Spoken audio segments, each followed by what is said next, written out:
Assalamualaikum warahmatullahi wabarakatuh. Selamat pagi anak-anak, bagaimana kabar kalian hari ini? Semoga selalu sehat dan tetap semangat ya. Baiklah, hari ini Ibu akan memberikan materi tema 6, subtema 1 tentang sumber daya alam. Sumber daya alam di lingkungan menurut sifatnya ada dua. Tahukah kamu apa saja itu? Mari kita amati kedua gambar di bawah ini. Gambar di sebelah kiri itu adalah gambar tumbuh-tumbuhan, ada air, ada tanah, dan di dalam air, di dalam kolam itu ada hewan, contohnya ikan. Dan gambar di sebelah kiri dan sebelah kanan itu ada alat berat untuk mengeruk batu bara. Nah, di sini ini adalah contoh dua sumber daya alam. Di sebelah kiri itu sumber daya alam yang dapat diperbaharui, dan yang di sebelah kanan itu sumber daya alam yang tidak dapat diperbaharui. Nah, kamu sudah mengamati gambar di atas. Kita akan belajar tentang sumber daya alam. Sumber daya alam itu ada dua, yaitu yang dapat diperbaharui dan tidak dapat diperbaharui. Nah, mari sama-sama kita amati gambar di bawah ini. Kedua gambar ini ada gambar hewan dan ada gambar air. Ini adalah contoh sumber daya alam yang dapat diperbaharui. Artinya, sumber daya alam yang dapat dihasilkan kembali apabila sudah habis. Dan kita lanjut ke bawah. Sumber daya alam yang tidak dapat diperbaharui artinya tidak dapat dihasilkan kembali atau diproduksi. Jadi, jika sumber daya alam yang ada di bumi itu sudah habis, tidak dapat kita produksi kembali. Contohnya, gambar di sebelah kiri itu ada gambar besi, dan yang di sebelah kanan itu ada gambar emas atau mineral. Jadi, kedua gambar ini atau kedua benda ini adalah sumber daya alam yang tidak dapat diperbaharui. Artinya, kalau sudah habis, itu tidak dapat diproduksi kembali.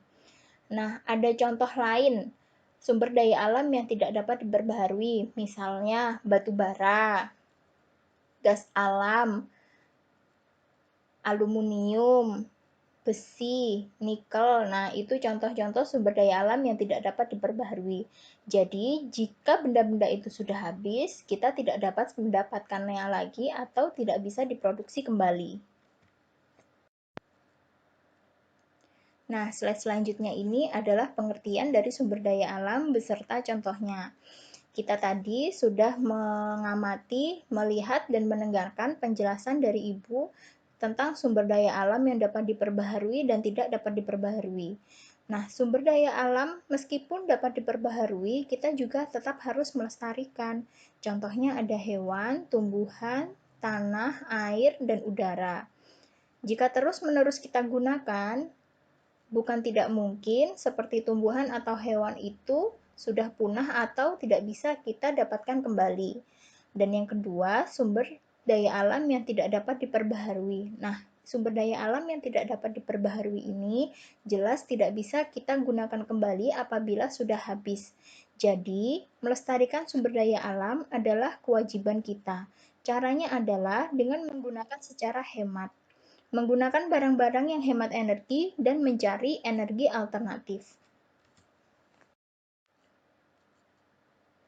Sumber daya alam yang dapat diperbaharui ini juga dibagi menjadi dua, yaitu sumber daya alam hayati dan non-hayati.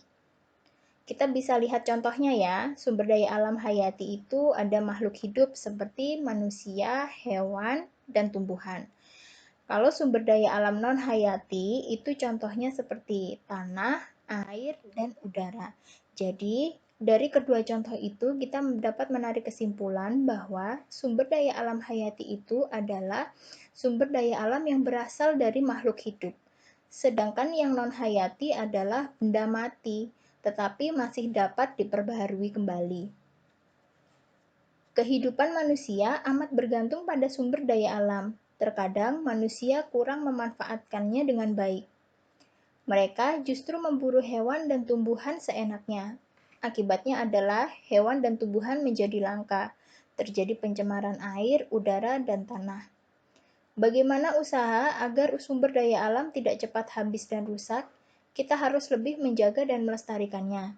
Nah, sama seperti yang Bu Sila ceritakan tadi, yang sudah dijelaskan tadi ya, meskipun sumber daya alam itu dapat diperbaharui, kita harus tetap menjaga agar seperti hewan dan tumbuhan tidak punah dan kita bisa melihatnya kembali di kehidupan kita.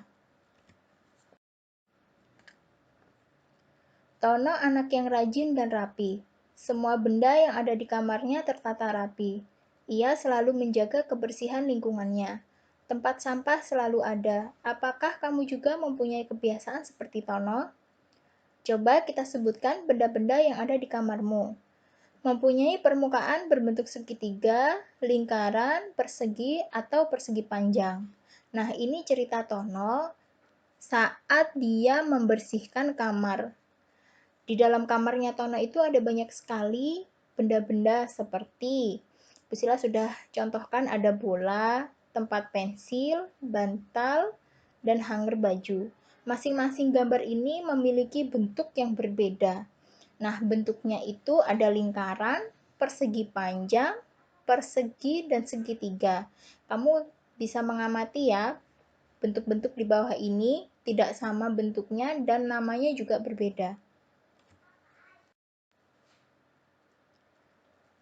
Mari kita bernyanyi bersama-sama. Nah, anak-anak coba bernyanyi bersama ayah atau ibumu ya. Judulnya Desa yang Kucinta. Dari lirik nyanyian Desa yang Kucinta, kamu dapat meresapi keagungan Tuhan yang amat banyak. Hamparan sawah yang hijau, sungai yang bersih, gunung menjulang tinggi, dan lain-lain. Semua adalah ciptaan Tuhan yang harus kita jaga dan lestarikan. Dapatkah kalian menjaganya? Berolahraga banyak manfaatnya bagi kesehatan tubuh. Jika kamu senang, tentunya tidak membosankan. Lakukan terus gerakan-gerakan olahraga agar kamu bertambah sehat dan segar dengan dibantu gurumu atau orang tuamu di rumah. Dalam melakukan gerakan olahraga, jangan lupa selalu berhati-hati ya, agar tidak terkilir atau tidak terjadi hal-hal yang tidak diinginkan. Nah, terima kasih. Sekian pembelajaran kita hari ini. Minggu depan kita bertemu lagi pada tema yang berbeda.